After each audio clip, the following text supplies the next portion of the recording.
Assalamualaikum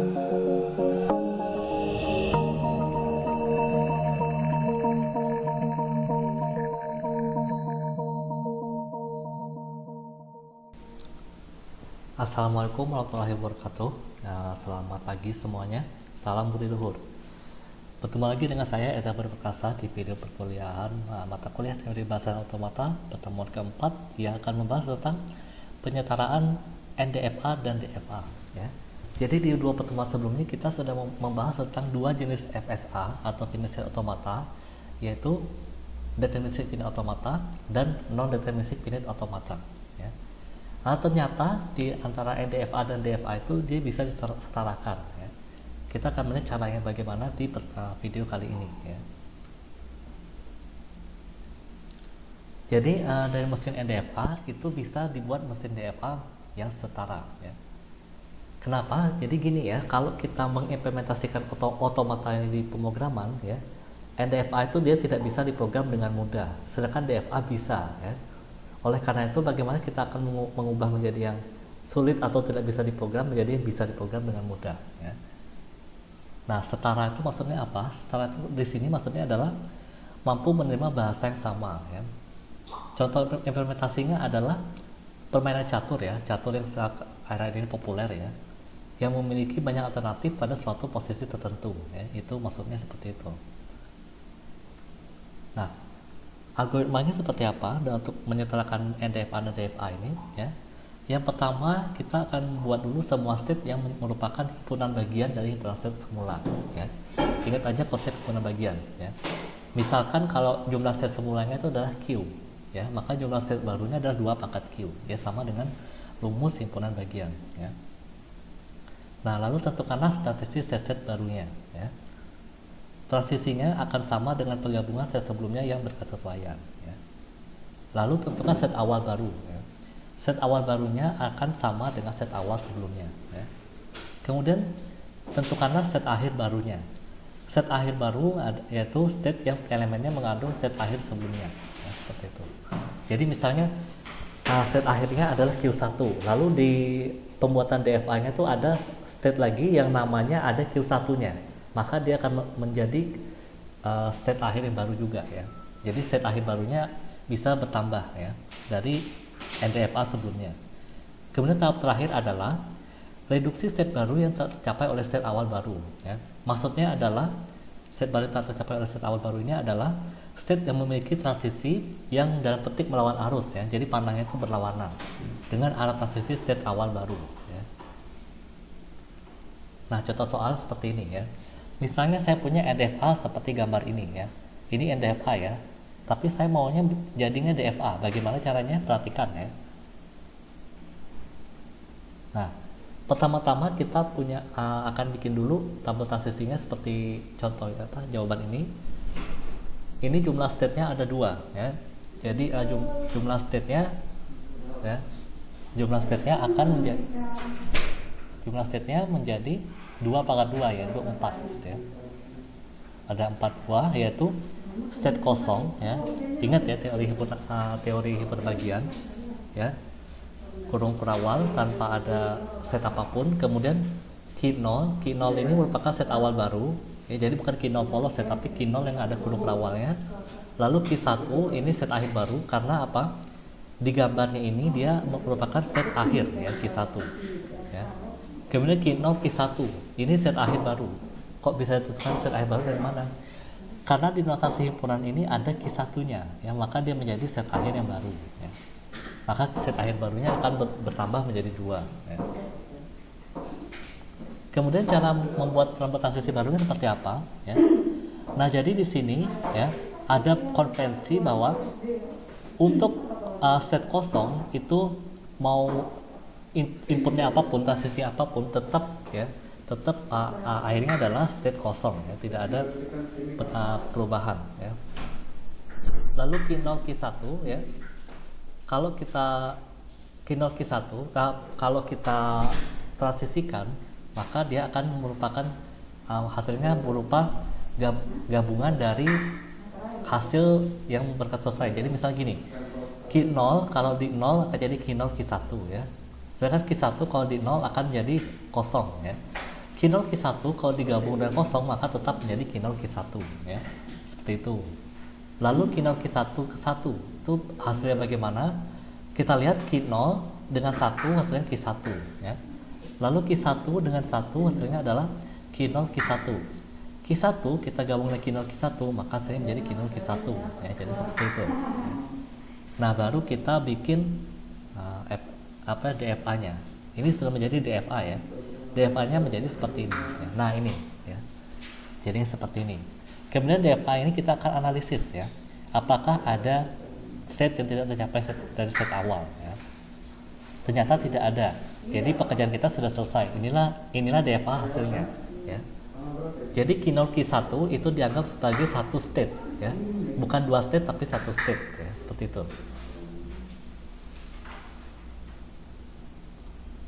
Nah, bagaimana Pak contoh dari DFA yang tidak memiliki state yang tercapai oleh state awal? Maksudnya seperti ini ya. Yang warna merah itu ya.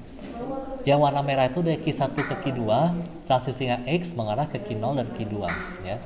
Kemudian dari Q0 Q1 Q2 itu ke transisinya Y mengarah ke Q0 Q1. Itu dia tidak akan mencapai state awal ya. Karena dari Q0 ya. Dari Q0 itu panahnya selalu ke kanan ya. Ke kanan yaitu ke kanan, tapi yang ini Q1 Q2 dan Q0 Q1 Q2 dia panahnya ke kiri ya, makanya dia melawan arus ya. Makanya bisa kita buang ya. Nah, seperti itu caranya. Nah, kita hapus ya. Dan hasilnya menjadi seperti ini ya. Dia tidak akan mengubah bahasanya karena Q1 Q2 dan Q0 Q1 Q2 itu dia tidak akan mempengaruhi bahasa yang dihasilkan ya. Nah, terkait dengan penyetaraan NDFA dan DFA, sebenarnya saya ada tips dan triknya sedikit ya. Jadi akan saya bahas dulu ya bagaimana tips dan triknya. Nah, jadi risikonya adalah penyetaraan NDFA ke DFA dengan membuat FSI-nya terlebih dahulu itu akan berisiko memunculkan state yang tak tercapai oleh state awal ya. Jadi tabel transisinya itu bisa dibuat terlebih dahulu ya. Buat dulu tabel transisinya, kemudian coba turunkan dari tabel itu ya. Jadi kita tidak perlu menghadapi dengan state yang tak tercapai oleh state awal ya. Hasil transisi itu bisa dikatakan sebagai turunan dari state bersangkutan ya. Turunan itu bisa diturunkan lagi ya. Lalu penurunan tersebut dilakukan dari state awal ya.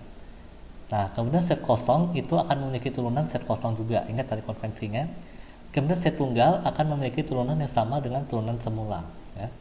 Sedangkan state yang berkelompok, ya maksudnya yang beberapa state dalam kurung awal itu memiliki turunan state yang digabung dari turunan state tunggal semula.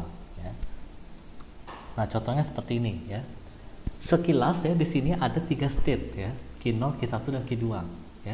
Kalau kita pakai cara yang tadi di awal tadi ya, kita akan dapat menebak bahwa jumlah state barunya adalah 8 buah ya. Tapi kenyataan di 8 buah itu hanya ada 5 set saja yang bisa digunakan. Kenapa? Mungkin kalian sudah tahu ya sebabnya apa. Kita lihat ya caranya bagaimana. Kita mulai dari Q0 dulu ya. Q0 ya, tetap Q0 tapi pakai kurung perawal.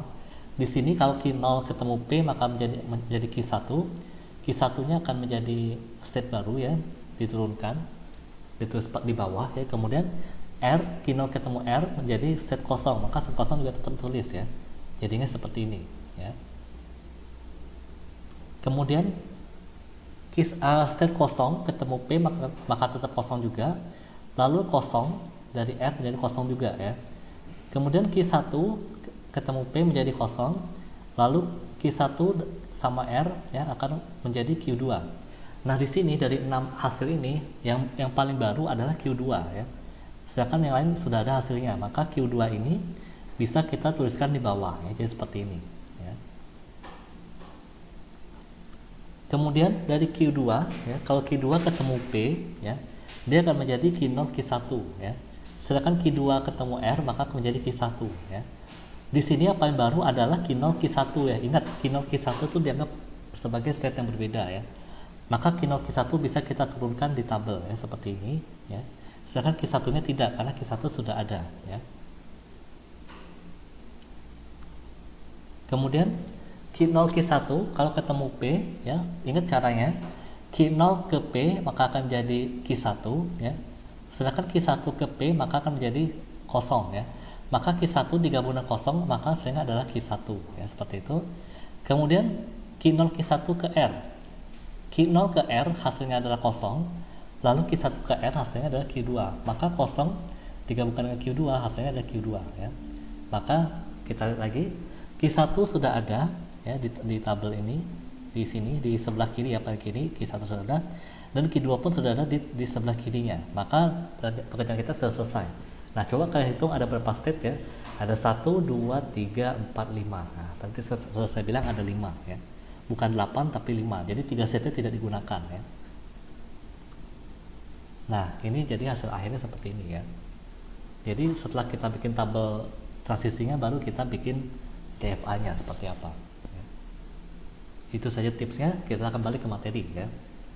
Istilah state yang distinguishable ya, atau state yang terbedakan, dan state yang indistinguishable atau state yang tak terbedakan. Maksudnya apa? Ya. Jadi ini merupakan pengelompokan suatu state. Jadi DFA yang kita hasilkan itu belum tentu bakal jadi sederhana ya. Walaupun itu tidak ada state yang tidak tercapai oleh state awal ya. Tidak ada state yang tidak tercapai oleh state awal ya.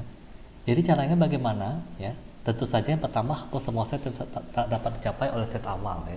Itu kan tahap itu sudah kita lewati di tips dan trik tadi ya. Kemudian catatlah semua pasangan state PQ ya yang distinguishable ya. Di mana P itu merupakan state akhir dan Q itu bukan state akhir ya. Jadi bisa jadi itu suatu state juga tapi dia bukan state akhir ya. Kemudian lakukan pencarian state lainnya yang distinguishable ya. Misalnya kita punya delta PA. Jadi kalau P ketemu A hasilnya PA, lalu Q ketemu A hasilnya QA ya. Sedangkan pasangan PA dan QA itu sudah tercatat sebagai distinguishable sebelumnya ya. Maka PQ yang baru ini dia juga merupakan state yang distinguishable juga ya. Nah, catatlah pasangan state sista dari langkah sebelumnya sebagai state yang indistinguishable ya. Lalu gabungkan seluruh state yang indistinguishable tersebut menjadi satu state. Ada 3 state nih yang indistinguishable ya, A, B, dan C ya. Kita bisa menggabung A, B, dan C itu menjadi ABC ya. Jadi satu state saja ya.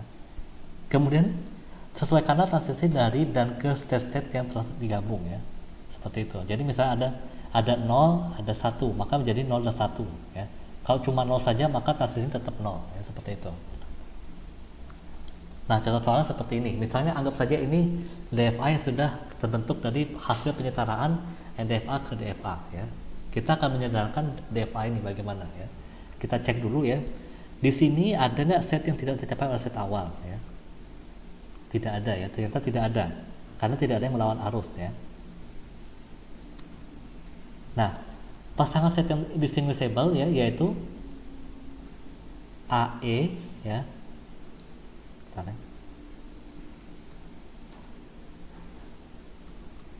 Jadi AE ya, AE atau EA sama aja ya. AE atau EA dianggap sama, jadi tidak memperhatikan urutan ya. AE lalu BE, CE dan DE ya. Jadi A itu bukan set akhir, begitupun dengan BCD itu bukan set akhir ya. Lalu E-nya adalah set akhir, maka pasangannya adalah boleh AE atau EA ya, sama aja. Lalu BE atau EB sama, CE atau EC, lalu DE dan ED ya. DE dan atau ED, maksudnya seperti itu ya. Kemudian pasangan state distinguishable lainnya adalah kita lihat transisinya.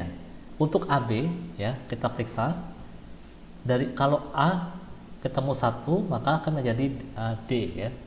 Kemudian B ketemu 1 dia menjadi E ya. Sedangkan di sini DE kita sudah tahu bahwa DE adalah distinguishable, maka bisa kita katakan bahwa AB itu juga merupakan state yang distinguishable ya. Walaupun baik A maupun B itu bukan state akhir, tapi itu merupakan state yang distinguishable juga ya. Karena DE-nya itu state yang distinguishable. Kemudian AC ya. AC kalau A ketemu 1 menjadi D ya. Sedangkan C dan itu C dan 1 menjadi E ya. C ketemu 1 jadi E. Sedangkan DE tadi sudah dinyatakan sebagai distinguishable, maka AC-nya itu bisa kita katakan sebagai distinguishable juga ya. AD ya, untuk A ketemu 1 maka akan menjadi D ya. Kemudian D ketemu 1 menjadi E ya. Sedangkan DE tadi kita sudah nyatakan sebagai distinguishable ya. Maka dia tetap AD itu sebagai pasangan yang distinguishable ya. Jadi pasangan set yang distinguishable ini bertambah menjadi ada AE, lalu BE, CE, DE, AB, AC, AD ya, seperti itu ya. Mungkin ada bertanya, Pak, kalau misalnya saya maunya A0, A0 dan B0 bagaimana? Kita lihat ya. A0 itu masukkan B ya, sedangkan B0 itu B0 C ya. Kenapa? Lihat panahnya ya. Jadi A ketemu 0 menjadi B, kemudian B ketemu 0 menjadi C ya. Nah, ini masih diragukan karena dia pertama dia tidak dia kedua-duanya bukan set akhir, tapi hasilnya juga tidak ada di pasangan state yang distinguishable sebelumnya ya. Jadi masih diragukan. Jadi kita periksa saja yang satu ya. Seperti itu ya. Nah, sisa pasangan state yang pasti indistinguishable yang tidak dapat dibedakan adalah BC ya, BC karena transisinya kalau dari B0 menghasilkan C, misalkan C0 jadinya B ya. Lalu B1 menghasilkan E dan C1 menghasilkan E juga, karena EE sama jadinya itu pasti tertolak ya. Kalau hasilnya sama dia ditolak. Ingat pasangannya harus berbeda, tidak boleh sama ya. Kemudian BD, kalau BD ya dari B ke 0 itu C, sedangkan D ke 0 itu ketemu C ya. CC itu sama, maka sudah pasti indistinguishable ya. Lalu CD, BD tadi B ketemu 1 hasilnya E, D ketemu 1 pun E, maka hasilnya EE, itu tidak boleh ya. Nah, kemudian CD ya, CD itu C ketemu 0 hasilnya adalah B, sedangkan C ketemu 1 hasilnya E ya. EE tidak boleh ya. C ketemu 0 hasilnya B, kemudian D ketemu 0 hasilnya C, CC hasilnya BC, itu tidak boleh ya. BC itu juga diragukan ya, karena BC tadi sudah kita tulis ya sebagai indistinguishable, maka itu masih diragukan. Kemudian kita lihat lagi D1 jadinya E, kemudian C1 juga EE. Maka dari kedua hasil tadi sudah dipastikan bahwa state tersebut indistinguishable ya, tidak dapat dibedakan ya. Jadi kesimpulannya adalah dari pasangan-pasangan state yang indistinguishable ini ya ada B, C dan D ya. Maka B, C dan D tersebut bisa kita gabungkan menjadi state BCD ya. Jadi dari gambar ini DFA ini bisa kita sederhanakan menjadi seperti ini ya. Lihat dari A ya. Dari A ada 0 dan 1, maka kita bisa gabungkan 0,1 jadinya. Kemudian B, C, D ya, itu transisinya semuanya 0. Dan lihat di situ arahnya muter-muter ya. Maka dia BCD itu akan mengarah ke dirinya sendiri ya. Kemudian dari baik B, C dan D mau ke E, itu transisinya semuanya 1 ya. Maka dia transisi barunya 1 juga ya. Lalu E tetap ya, E itu tidak berubah. Dia mengarah ke diri sendiri yaitu 0 dan 1 seperti itu. Oke, jadi pertemuan kali ini cukup sekian. Buat kalian yang masih bingung ya tentang materi ini, emang ini materinya agak membingungkan ya. Jadi sampai di sini dulu pertemuan kita. Kalau ada pertanyaan silakan tinggalkan komentar ya, jangan ragu-ragu. Saya akhiri di sini. Saya Eza Budi Perkasa, mohon undur diri dulu ya. Saya akhiri. Assalamualaikum warahmatullahi wabarakatuh. Salam budi luhur.